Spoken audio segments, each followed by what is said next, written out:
Muli sa mapagpalang umaga po sa bawat isa, pwede po ba natin palakpakan ang ating Panginoon? Hallelujah! Ayan, maraming salamat po.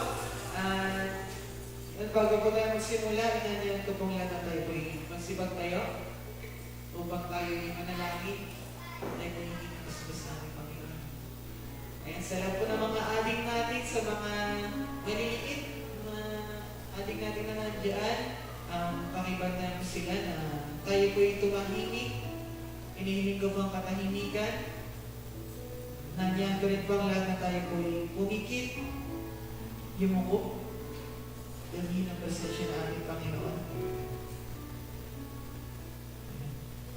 Yes, Lord, Father God, Panginoon, ang manay makapangyarihan sa lahat na may gawin ng langit at lupa. O Lord, kami po'y nagpapasalamat sa inyo, Panginoon, sa araw na ito.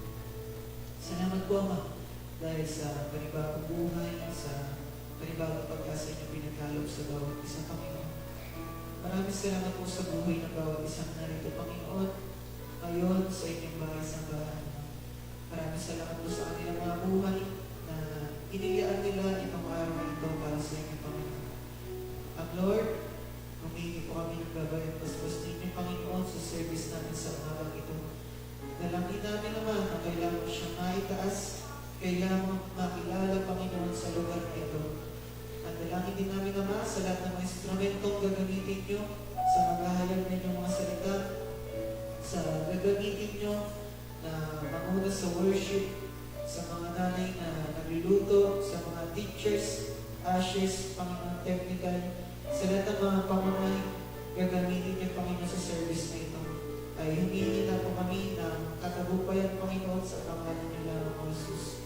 Humingi rin kami ng gabay ng Panginoon na alisin niyo po yung mga maaaring maging agarya sa service na ito, maging sa congregations, Panginoon, sa destruction sa kanila, Panginoon. Dalangin namin na alisin niyo ito, Panginoon. Dalangin namin na bawat isa sa amin ay makapag-focus sa inyong salita, Panginoon. Manamnam namin ito ng buong puso, Panginoon. Nawa, Lord, ang araw na ito ay maging sobrang halaga sa bawat isa, Panginoon. Maging sa mga first-timers, Panginoon. Alam namin, Panginoon, hindi lamang ito nagkataon sa bawat isa, Panginoon. Alam namin na may purpose ka at may plano ka sa araw na ito, Panginoon. Alam namin na may mensahe kang gustong ibabatid para sa aming Panginoon. Kaya naman, Ama, kayo na po maging sentro ng gawain ito. Kayo nang siyamaitas, Panginoon. Sa inyo na po namin ito pinagkakatiwala at inatas. Ito naman po aming samang dalangin sa pangalan ni Jesus. Kaya po tayo magsabi na, Amen! Minsan pa, walang paano namin ang Panginoon. Hallelujah! Salamat natin, Panginoon! Ayan. And this time, church, kayo ba'y naniniwala na ang araw na ito ay para sa ating Panginoon? Amen po ba? Kaya itong araw na ito para sa ating Panginoon, kaya dapat tayo lahat ay magsasaya. Hallelujah! Mga church! Let's clap our hands.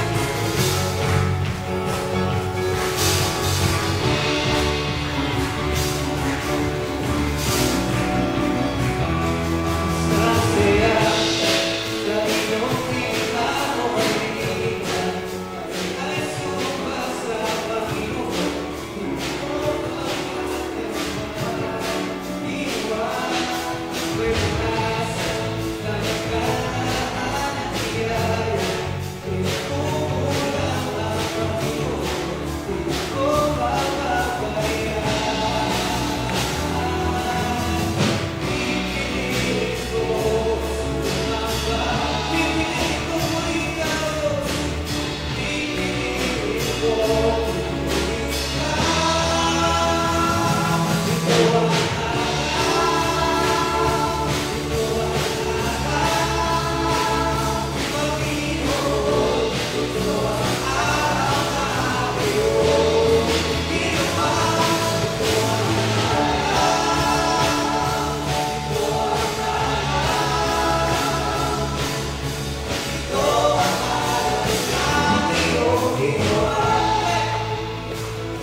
katulad, wala kang katulad.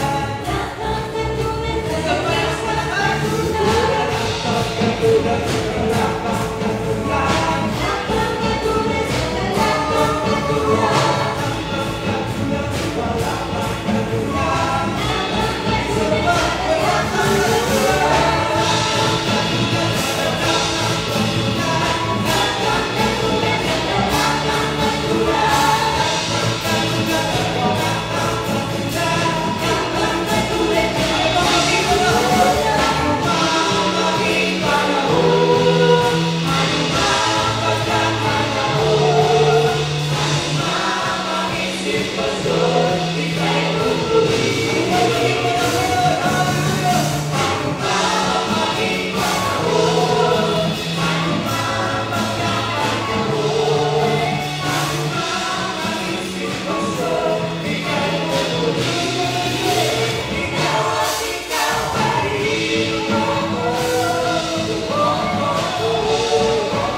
Kaya madalas na po, pahay na po ng magsibago po.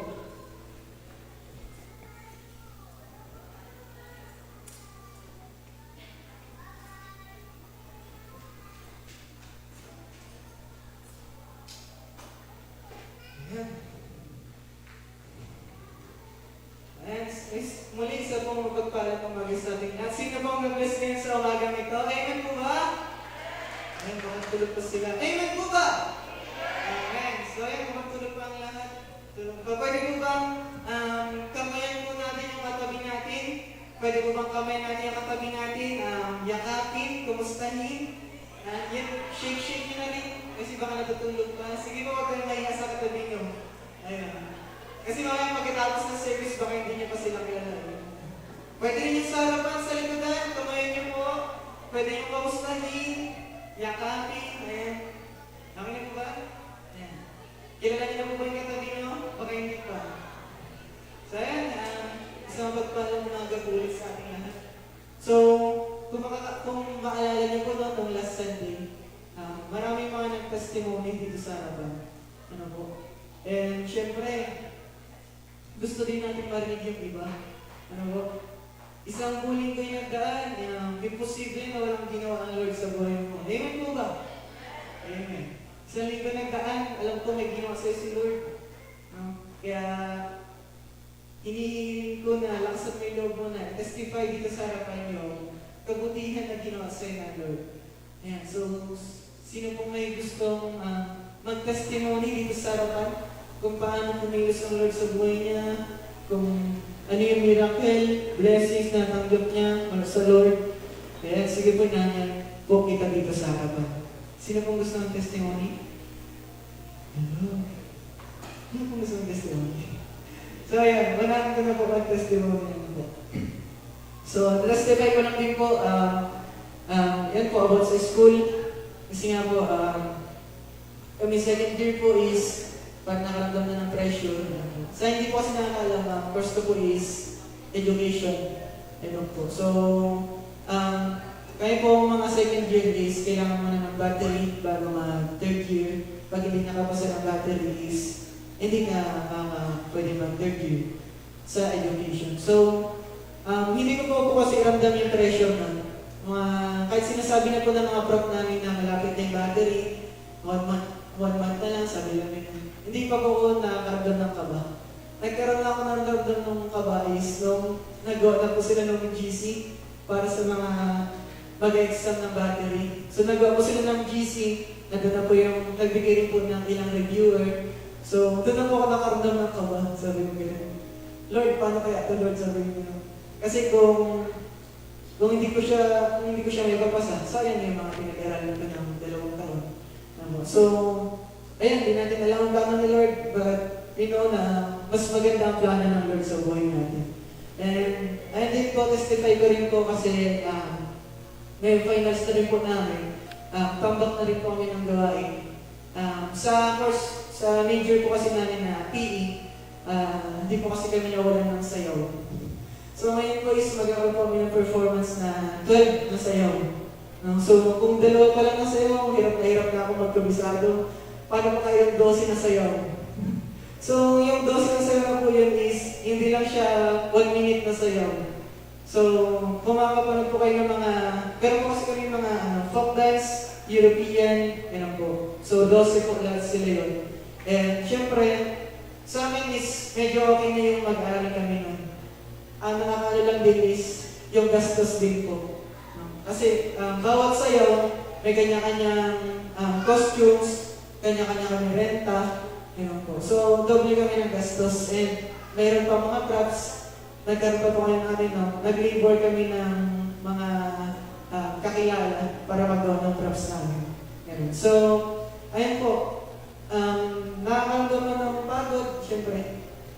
But still, we know na may gagawin si Lord na plano sa buhay ko. Amen po ba? And ayan, about sa battery is, sa Lord ko na po pinagkakatiwala yun. And dahil alam ko naman na, mas maganda ang plano ni Lord kaysa sa plano ko. Ngayon lang po, minsan po, pwede po natin palakpakan ng ating Panginoon. Maraming salamat po. And ayun, tinuturo nila. Pastor Mark. Kaya tawagan ko po si Sairi para sa kanya testimony. Ayan, palakpakan po namin ang ating Panginoon.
So, ayun po, minsan kasi binibigyan na tayo ni Lord ng sign, na anak, saka ka na mag-motor.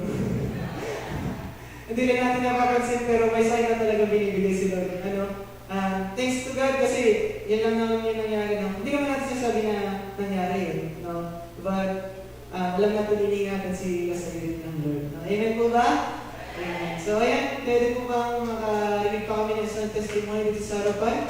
Sino po gusto mag-testimony? Ayun, si Brother John Paul Larry.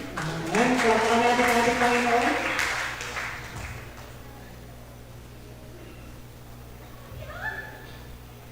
Ay, magandang umaga. Hindi magiging ni tita eh. Gusto talaga yun.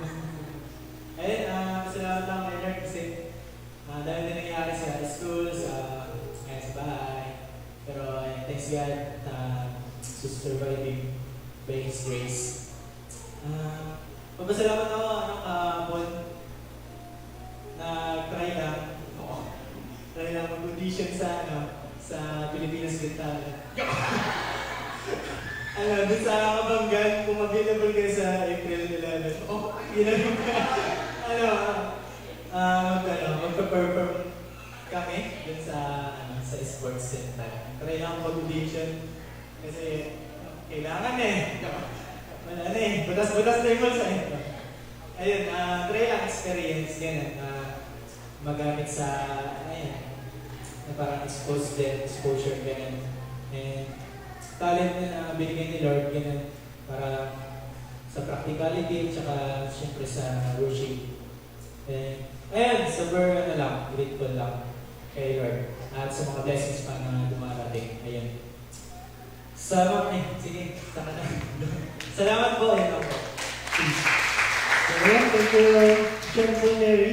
So, ayun, mga katulad ni Kuya John Paul is, ayun, pasalamat kami ni John Paul kasi ginagamit niya yung talent niya para sa Lord. And, ayan, so, katulad na mapapanood niyo pong special number ngayon, itong special number na to is, inihanda po namin magkakapatid. So, ito is, matagal na po talaga namin plano na mag-special number dito. And, ayun, so, this is the talent galing from Lord. No? So, gagamitin namin to para sa kanya. And then, natawagan ko po si Rich.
Please. Ayan, maraming na po sa aming Panginoon. And minsan pa, tayo po uling panood pa ng isang special number mula sa ating Junior Worship Team. Ayan, talakpakan pa natin ang ating Panginoon.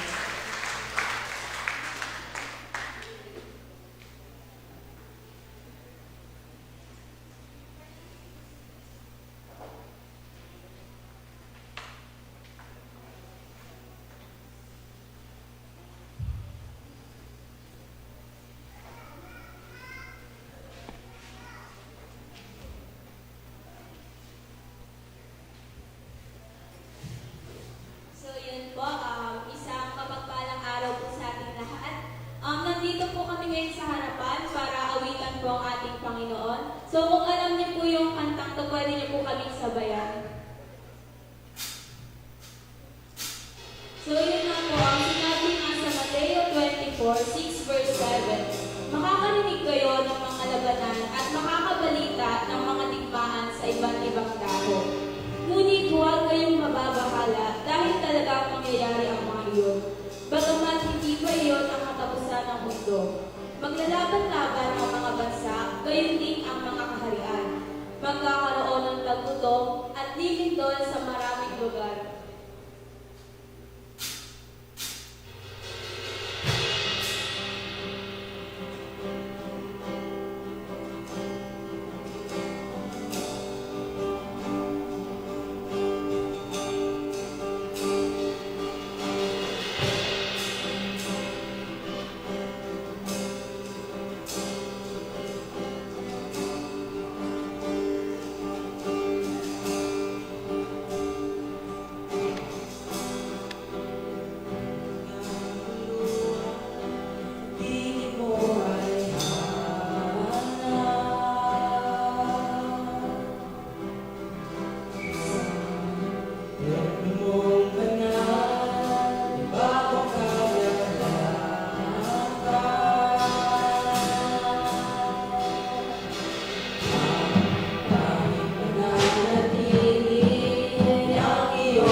Ayan, maraming salamat, Junior Worship Team. And gusto niyo po ba makapanood pa ng isang special number? Amen po ba? Amen po ba? Amen. So, ayan, dahil puro kanta na daw yung mga special number. Ngayon is may magsasolo. So, ayan, tatawag ko po si Winston para sa kanyang special number.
Yun, thank you. Isang makinig at masiklog na performance. So, ayun, thank you, Winston. And so, ayun po, no? Sa lahat po ng gusto mga special number, ay lumapit ng buhay dito. Kahit anong talent po yan, acting, spoken poetry, or sayaw. Yan, minsan po, pwede po po natin palakpakan ng ating Panginoon. Tatawagin ko po ang worship team. And this time po, dahil ito pong lahat tayo muling magsipag tayo at muli alayan natin ng isang awitin ang ating Panginoon.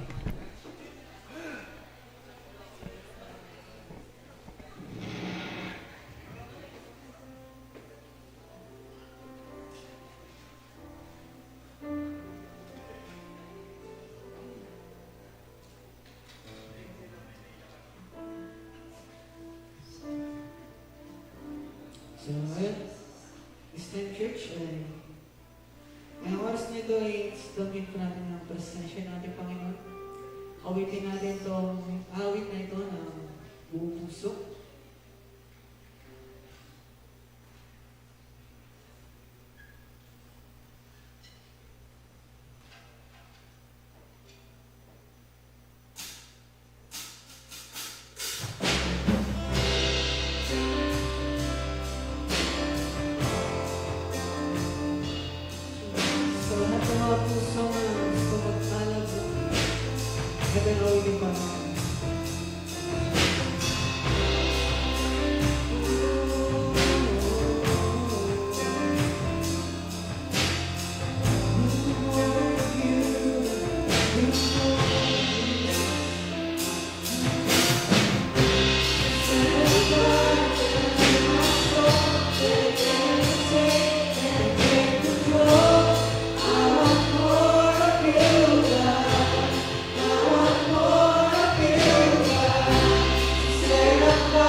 natin.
Maraming salamat po para na po tayo sa pagbubo. This time na yung tinatawagan ko po, si Mr. Mark. Mensahe natin pa po.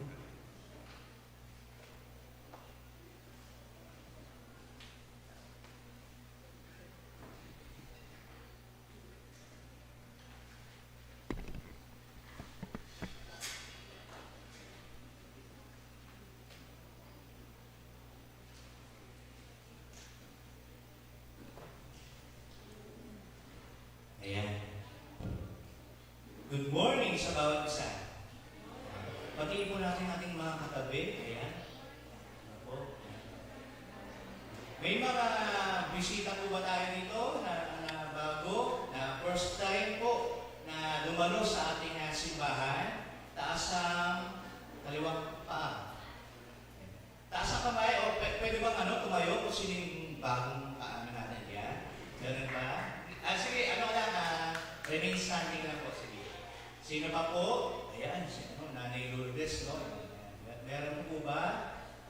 Ayan. Parang yung kapatid niya, ni Yula, nasa baba. Ayan. Sige. Panapakan natin sila, no? Thank you po, no? Sana po, next Sunday, makakinig po namin kayo. At ganun din po, wini-welcome din po natin ang family po ni Sir Kenneth and ni Ma'am May. Thank you po. Sa bawat isa, thank you po for choosing our church to celebrate the goodness of the Lord and to study His Word today. Ayan.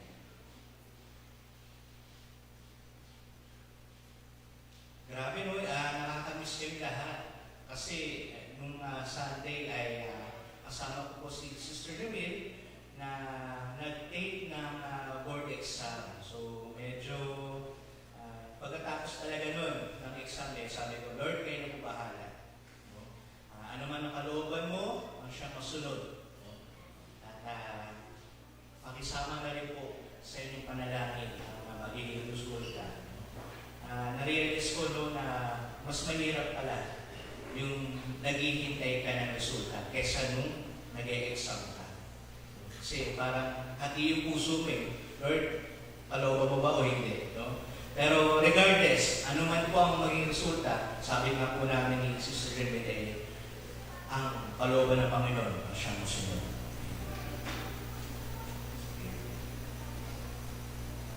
Kumusta po ang bawat isa? Nako, medyo struggle tayo no, ngayon na panahon ito dahil na po nagtataasan na po ang mga bilihin natin, bunga nga po ng limitadong supply ng langis. So yung mga ano po natin, dati gumagala po tayo, ngayon siguro kada buwan, no, 4 na beses tayo gumagala, ngayon ano na lang, isang beses na lang. Pero mabuti ang Panginoon. Ang Panginoon ay under control niya lahat. Pero sana po wag po nating maging ano pa rin tayo, wag po natin hayaan na tayo mag-aksaya at magpabayato.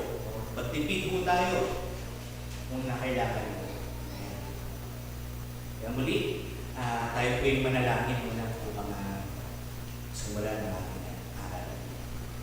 Aming Panginoon, salamat po sa pagkakataon na kami magising ngayong umaga. Salamat po, Panginoon, dahil po may pagkakataon po kami upang makita po ang biyaya kung paano po kayo pumilos, Panginoon, sa aming buhay ngayong araw nito.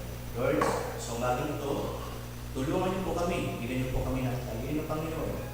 Mista po upang maintindihan, maunawaan po ang aming salita. Higit sa lahat, Panginoon, ay ma-apply po namin, ma-ibahagi po namin ang aming mga tulong, Panginoon. Ngayon, umaga. Kaya muli, ito po ang palalangin sa pangalan ni Jesus. Amen. Ngayong umaga po, ang ating mapapag-aralan po ay makikita po sa... Pero bago muna lahat yan, pamilya po ba kayo sa senaryo ito? May mga bata, may nanay na nagsasabi ng labis at may lalaki na nakaharap. Tayo. Pamilya po ba kayo dyan? Hindi po? Okay. Ang ating pamagat po ng ating aralin ay pamagat po ay from empty to overflow, God makes blessing grow. Ang ating key verse ay makikita po sa 2 Kings chapter 4, verse 1 to 7. Mula sa kawalan, papuntang kasaganahan, ang pagpapala ng Diyos ay lumalago. Meron po kayong Bible app, pwede pong buksan ang Pangalawang Hari, o Kabanata 4, mga talata 1 hanggang 7. 2 Kings chapter 4, verses 1 to 7.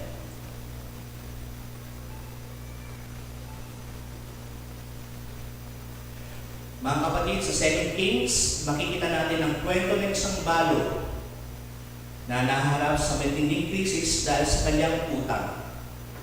Wala siyang sapat na mapagkukunan at nanganganib pa ng kanyang mga anak na kunin bilang alipin.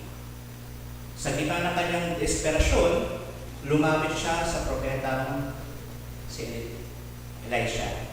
Ano ba yung propeta? Ang propeta po, isa po siyang tao na pinili ng Panginoon upang siya magrepresenta. Kung meron man nais sabihin ng Panginoon sa mga tao, ay ginagamit niya ang kanyang pinili niyang tao, ang propeta, upang magbahagi, magturo, magpaalala sa kanyang utos. Pero kung propeta ng pangalan na Elisha o Eliseo sa Tagalog, at dito po sa kwentong mababasa natin ngayon po ay tutulungan niya ang isang balo. Pag sinabi natin balo, ito po yung namatay na yung kanyang asawa. Yun po yung sabihin ng balo. Nakita na po ba ang ating key verse ngayon?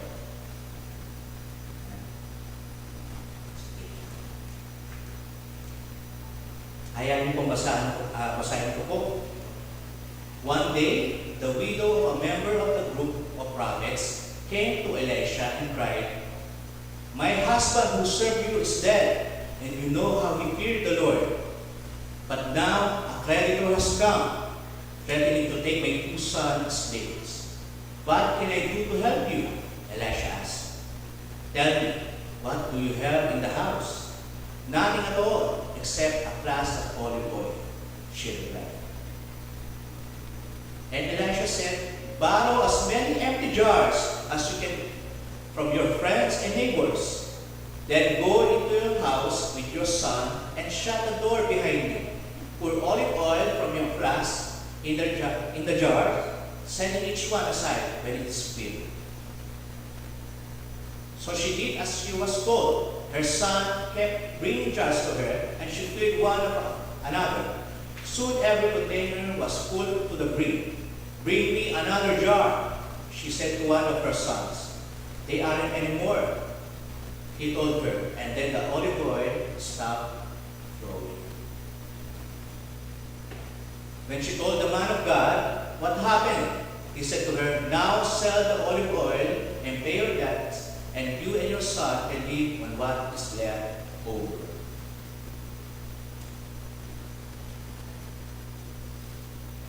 Nakikita po ba? Ito po, sasalit po ng Tagalog. Kaya po ba natin basahin? Nakikita po ba?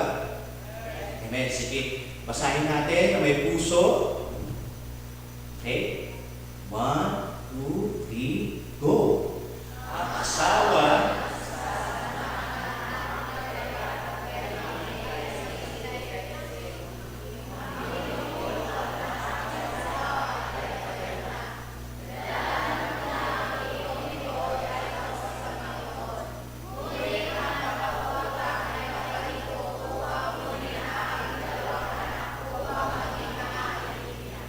susunod po.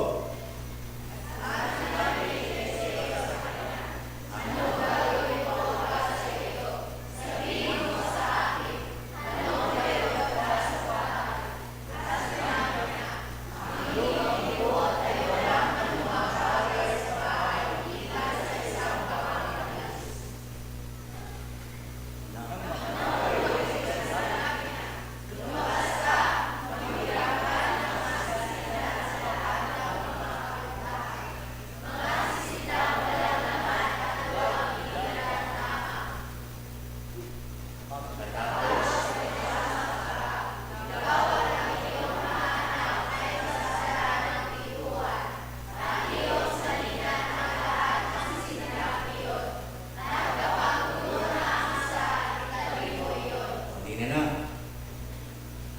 Kaya,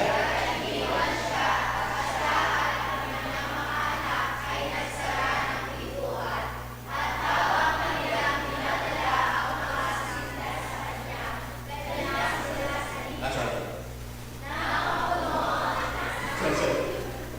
Muli. Kaya iniwan siya.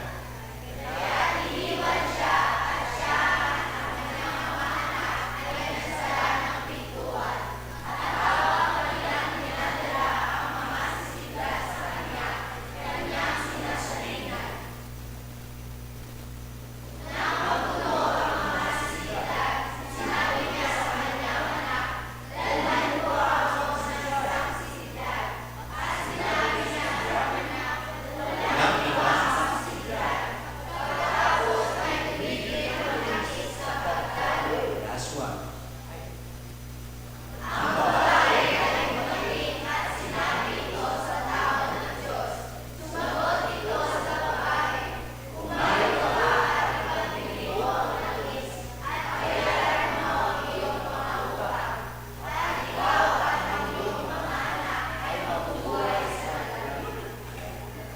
Dinig mo parang mga teleradyo eh.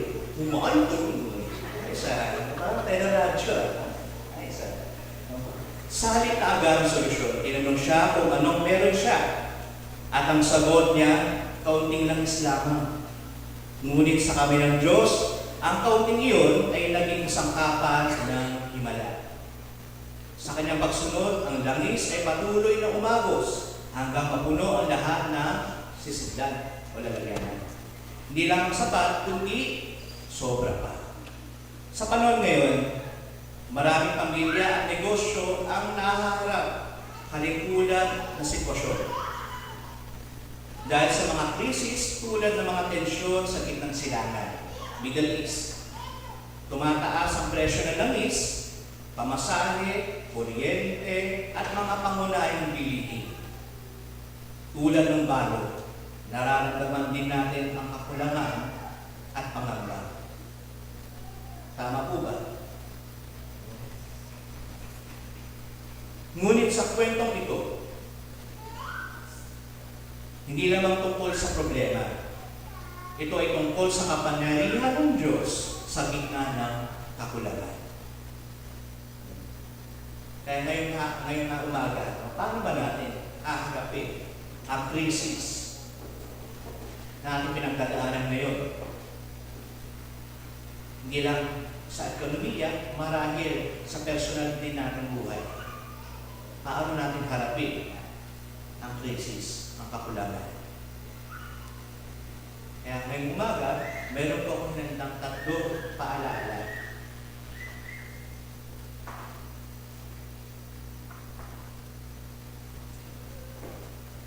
Pananampalataya sa Panginoon. Ang balo ay lumapit kay Eliseo, hindi dahil may kasiguraduhan siya, kundi dahil may tiwala siya sa Diyos. Hindi niya alam kung paano mangyayari ang himala, ngunit naniniwala siya. Tayo mga tao, no? Madalas, sa totoo lang, no? Ang iba sa atin, imbis na unahin natin ang Panginoon, imbis na mag-pray, madalas tayo ay nagre-rely sa ating sarili, sa diskarte natin, sa talino natin. Nung naubos na lahat ng diskarte natin, nakakalungkot, ang final option natin, si Lord.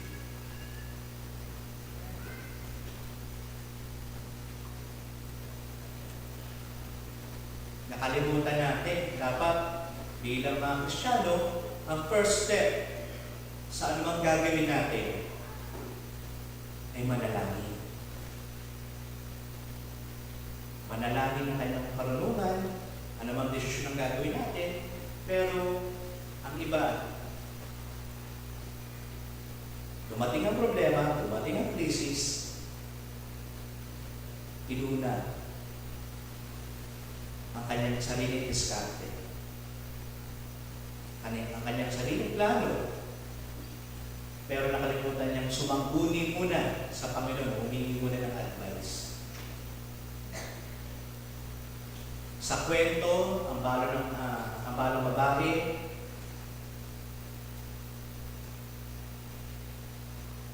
inuna niya ang Panginoon sa pamagitan ng paglapit niya sa lingkod ng Panginoon. Sa ating buhay, madalas tayo nakatuon sa kung ano ang kulang. Pero ang tanong ng Diyos, pareho pa rin, ano ang nasa iyo? Maaaring maliit ang ating kakayahan, pera o oportunidad. Ngunit kapag nilapit natin sa Diyos, nagiging sapat ito. Ang problema niya, anong meron lang siya? Lalagyan ng langis. Kung saan, yung lalagyan ng langis, ang dahilan ng kanyang stress. Pero, nung binigay niya sa Panginoon, at ang sisidlan na ito, ano nangyari? Umapaw yung langis. Nung binigay niya sa Panginoon ang kanyang kakulangan, ang dahilan ng kanyang kabigatan, ang Panginoon, hindi siya binigo. Pinagpala siya. Kung sasabihin nyo, Kuya Mark, parang kailangan, gusto kaya tayo magkaroon ng ganyang lalagyan ng langis, hindi nauubos. Para ilagay ko sa motor. Gusto niyo ba? Magkaroon. Yung langis niya, mantika. Hindi naman pwede ilagay sa motor yun. No? Biro ko nga kung pwede lang i-donate, yung langis kong mukha. Kaso hindi naman pwede. Kasi nga hindi naman tumatakbo yung motor gamit ang natural oil. Galing sa mukha. Pero, gano'n pa man. No? Ang Panginoon, hindi siya nakabaya. Sa panahon na ikay pinanghihinaan, sa panahon na ikay nagdududa, kung lalapit ka sa Kanya, kung ikaw ay magpapakumbabang lalapit sa Kanya, hindi ka niya bibiguin.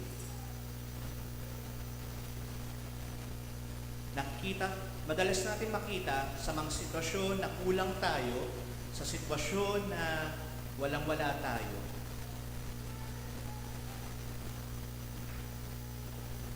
Yung sarili natin na, kawawa naman ako, mahirap ako, kawawa naman ako. Kung saan sinisisi natin, question na natin yung kakayahan na binigay sa atin ng Panginoon. Minsan pa nga, question natin ang Panginoon. Lord, di mo man lang ako di mo man lang ako binayaan. Bakit ako pinanganak na mahirap? Nakita po natin, yung kanina, yung testimony, yung mga kabataan natin, nauubusan ng gas. Diba, sa gitna ng daan, tapos may lumapit na matanda. Malay mo, anghel yun. Diba? Ito gas. Ang tanong ko kanina sa likod, nabayaran niyo ba yung matanda? Diba? Sa maliit na paraan, pinakita sa atin kanina, ang Panginoon ay hindi nagpapabaya sa kanyang mga anak. Hindi lang yun. Diba? Marami pang tumulong sa kanila. So, ang lesson doon, magkasurinan muna. Pero siguro ang lesson doon, pag wala ka ng langis, patirik mo doon. Pero, ang lesson doon, ang Panginoon ay hindi nagpapabaya, hindi ka nakakalimutan. At ngayon po sa ating nangyayari, sa ating bansa, hindi lang sa bansa, pati na rin po sa ibang bansa, nandun po yung krisis sa langis. Gawa nga po ng digmaan. Sa pananaw ng tao, ay, naku, panik na. Pero ikaw, bilang anak niya, alam mo na hindi ka mababayaan ng Panginoon. Amen? Nagtataasa na yung mga bilihin. Yung iba nagpapanik buying na. Nung unang araw ng pagtaas, ang dami na nakapila. Lalo na sa Maynila. Dami na nakapila. Pero tayo, tiwala tayo na hindi tayo mababayaan ng Panginoon. Sabihin mo sa katabi mo, hindi ka mababayaan ng Panginoon.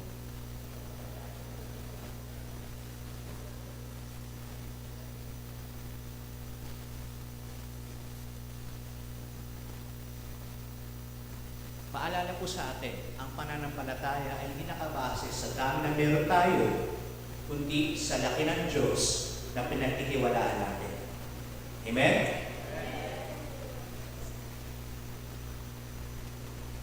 Kung titingnan mo yung paligid mo, stress ka. Kaya minsan, hindi na ako nanonood ng balita. Kasi stress lang yun. Madidisappoint ka sa mga politika natin, sa nangyayari sa bansa natin, na pagtaas. Pero kung titingin ka sa taas, nawawala ang takot, ang pag-aalinlangan. Ang tanong, kailan ka huli nakipag-usap sa Panginoon?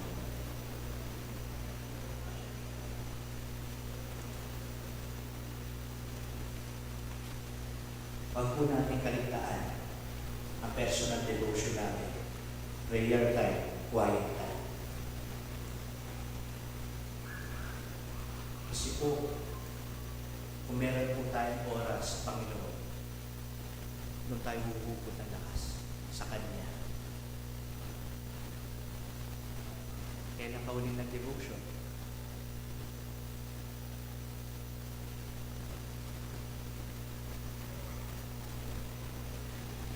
Ang pananampalataya ay hindi nakabase sa dami ng meron tayo, kundi salapi ng Diyos na pinagtitiwalaan natin. Mayaman ba ang ating Diyos? Makapangyarihan ba ang ating Diyos? Nagtitiwala ka ba na kontrolado niya ang lahat?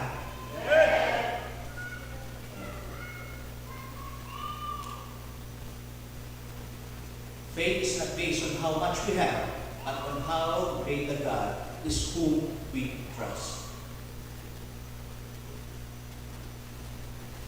Pangalawa, pagsunod sa Panginoon. Inutusan ni Eliseo ang balo na manghiram ng maraming sisidlan at ibuhos ang langis. Mukhang simple, pero kakaiba at mahirap paniwalaan. Kung kayo po ang balong babae, marahil tatanungin niyo si Eliseo, no? Ano ba inuutos sa akin ng manong na po?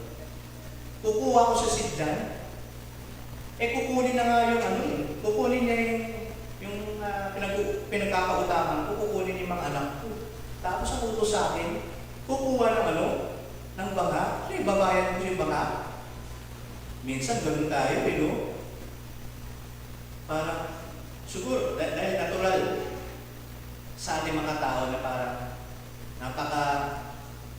wala illogical unreasonable yung nakikita natin, ay parang, inuutos sa akin ito. Pero imbis na magtanong ang bago, ang ginawa niya ay, ano po? Sumunod. Opo, nananampalataya tayo sa Panginoon. Pero dapat po may pagsunod. Hindi lamang sapat na, Lord, naniniwala ako. Pero dapat po, nakikita po ang pananampalataya po ninyo sa pamamagitan po ng pagsunod po sa kanyang kalooban.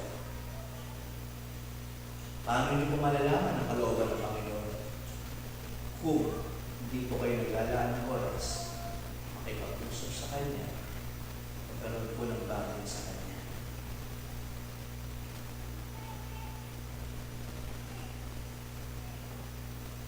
Isipin natin, paano kung nahihiya siya manghirap? Paano kung nagduda siya at konti lang ang lalagyan na nahiram niya?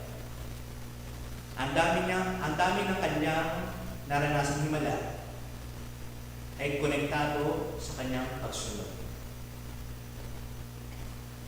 Sa atin din, may mga pagkakataon na ang utos ng Diyos ay tila hindi praktikal. Tama po ba?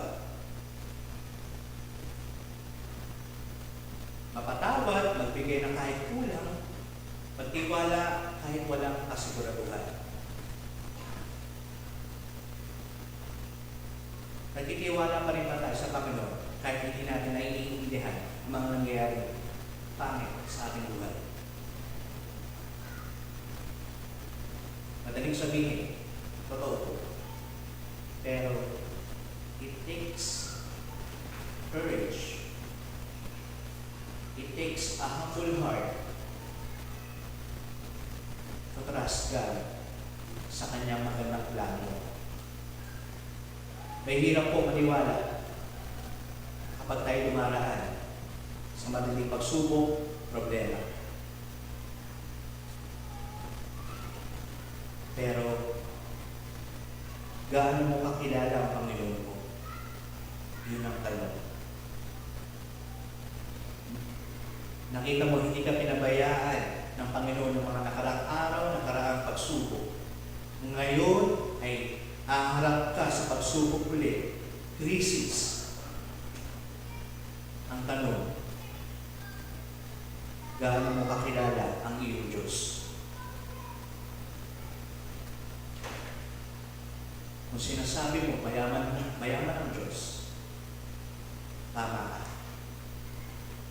Sa lahat ng kakulangan, ang Panginoon ang pagpo-provide. Tama ka. Pero paano kapag ikaw ay dumaan na sa pagsubok sa krisis, ano ang gagawin mo? Magpapanik ka? Sisisihin mo ang Panginoon? O pipiliin mo magtiwala sa Kanya? It's up to you. Pero ang tanong, gaano mo kakilala ang iyong Panginoon?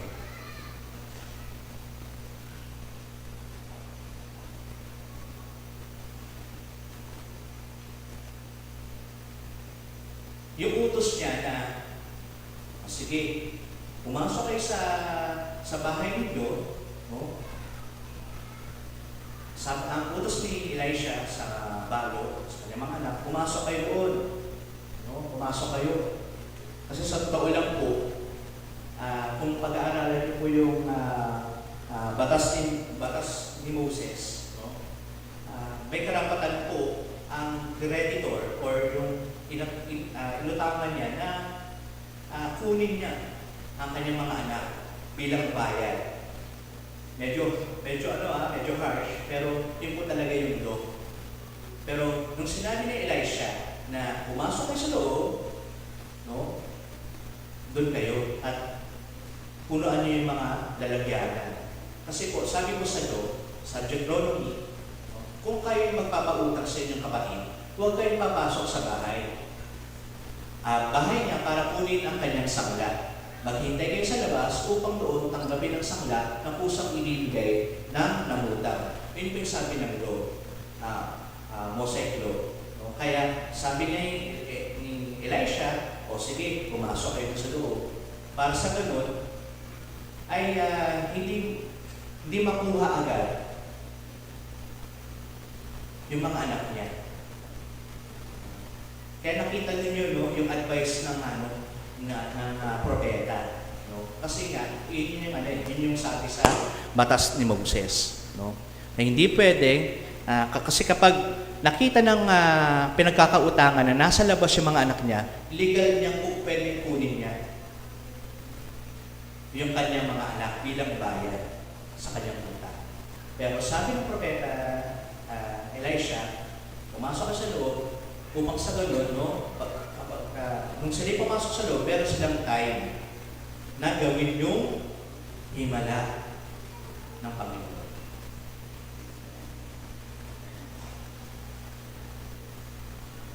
Obedience is the bridge from God's promise to His blessing.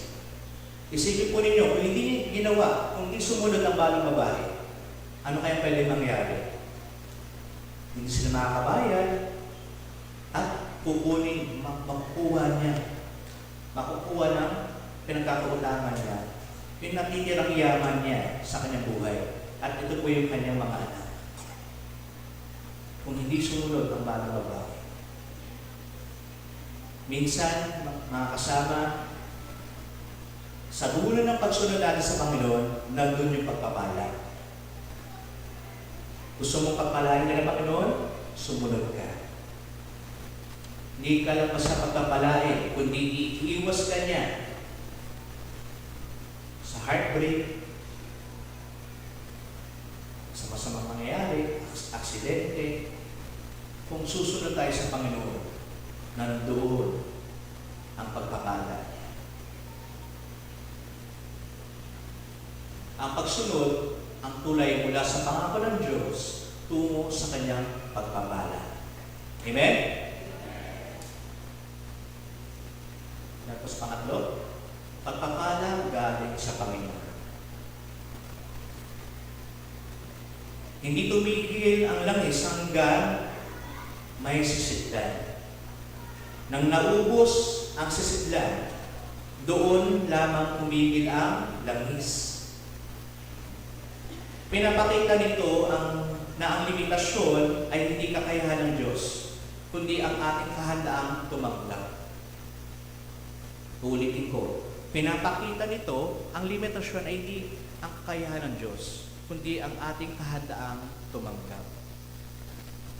Sa huli, nabayaran ng balo ang kanyang utang at may natira pa para sa kanilang kabuhayan. Ang Diyos ay hindi lamang enough, siya ay more than enough.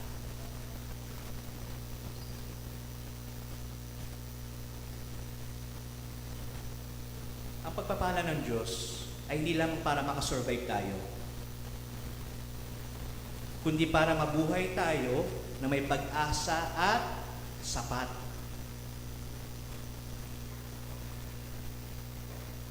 Tandaan din po natin, may layunin ang kakulangan. Hindi aksidente ang kakulangan. Minsan ito'y paraan ng Diyos upang lumalim ang ating pananampalataya. Lalo pa tayo magtiwala sa Panginoon. Ituro kung anong ibig sabihin ng salitang pagtitiwala.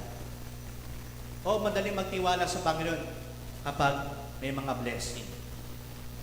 Pero paano kapag wala pa?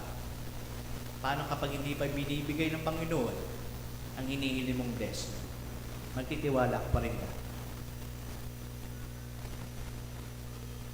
At sa kakulangan, tinuturo sa atin kung gaano makapangyarihan ang ating Diyos.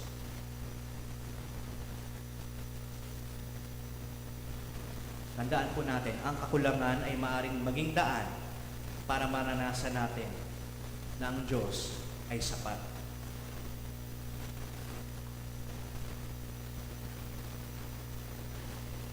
God's blessing is not just for us to survive, but for us to live with hope and sufficiency. Araw-araw, dapat maging depende tayo sa Panginoon. At this is what makes a Christian. Araw-araw, pinipili niya ang Panginoon. We have this fear of unknown, pero dahil meron tayong Panginoon, we expect the worst, but hope for the best. Kasi meron tayong Panginoon na mayaman at makapangyarihan sa lahat.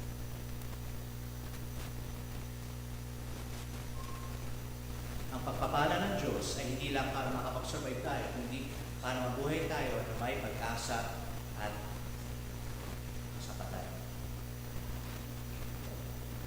Mga kapatid, sa gitna ng kakulangan at krisis, tandaan natin, manalig sa Panginoon, sumunod sa Kanyang utos, asahan ang Kanyang pagpapala. Tulad ng bala sa kwento, ang Diyos ay may paraan upang punuin ang ating kakulangan at kung ano ang tila kaunti sa ating paningin ay maaaring maging higit pa sa sapat sa kamay ng Diyos. In moment of deepest need, there is a God ever ready to bless those who choose to trust and walk in the path of His will.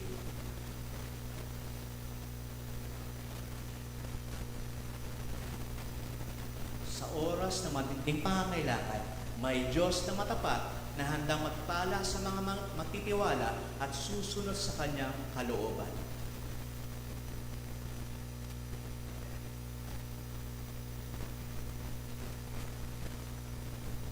Mga kasama, ngayong umaga, sana po, wag po natin kalimutan ang paalala ng Panginoon sa gitna ng nararanasan nating krisis, kakulangan, kagutuman.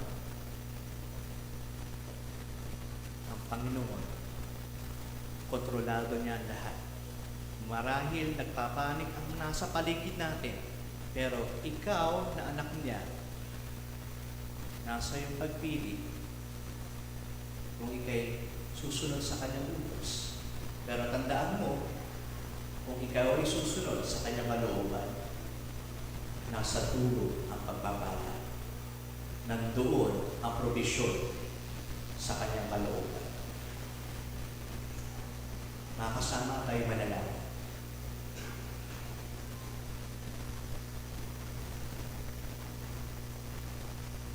Aming Panginoon, salamat po sa inyong salita, sa inyong paalala, Panginoon, sa inyong encouragement, Panginoon, sa kabila ng aming nararanasang krisis, sa langis, nagtataas ang mga presyo na aming bibigyan, Panginoon, pamasahe, kuryente.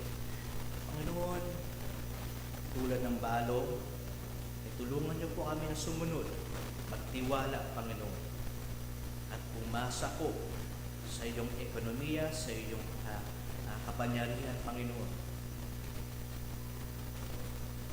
Lord, tulungan niyo po kami na maging matapat sa maliit upang sa ganon ay karapat-dapat po kami sa mga blessing na malalaki na ibibigay niyo po sa aming buhay. Lord, marahil ang aking mga kasama ngayon ay nakakaramdam ng kakulangan, dismaya, kalungkutan, Panginoon. Lord, dalahan ko po na kayo po ang siyang pag-provide ng aming mga pangangailangan. Kasiyahan, Panginoon, kaaliwan, Panginoon. At kasiguraduhan, Panginoon, na kayo pa lagi nandiyan.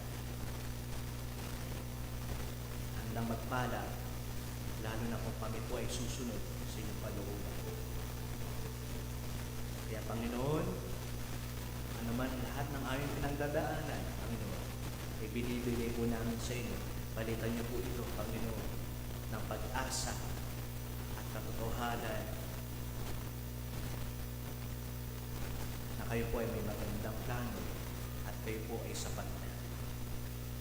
Kaya Panginoon, ngayong umaga, Panginoon, tulungan niyo po kami kaming katulad po ng balang babae na umasa po sa inyong kapangyarihan, sumunod.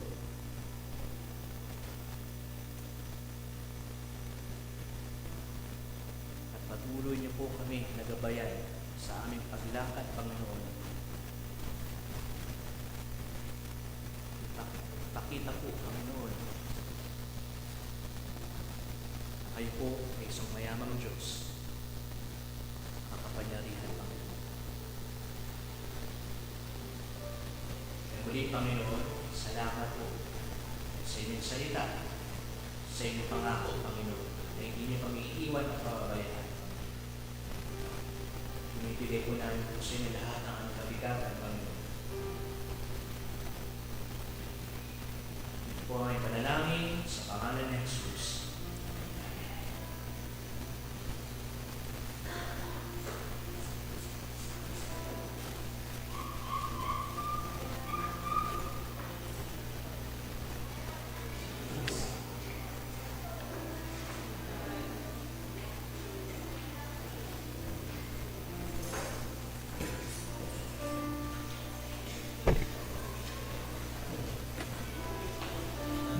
Thank you po, Mr. Mark, sa magandang mensahe. Ayan. So, Eastern Church, ngayon ito po ang lahat tayo po yung minsan pang tumuyo at minsan mabigyan natin ng isang awitin ang ating Panginoon.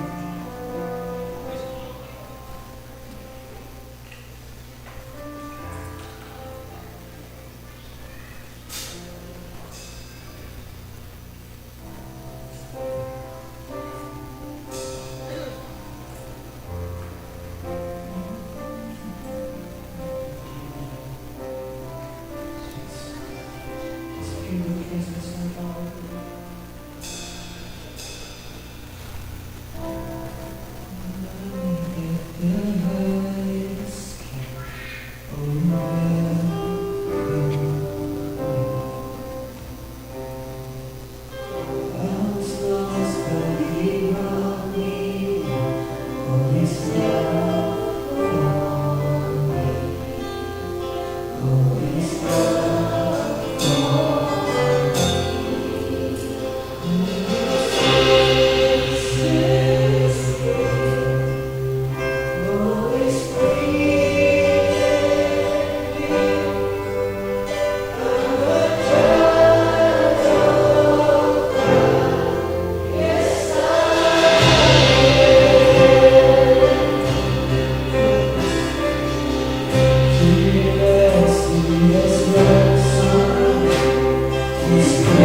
12.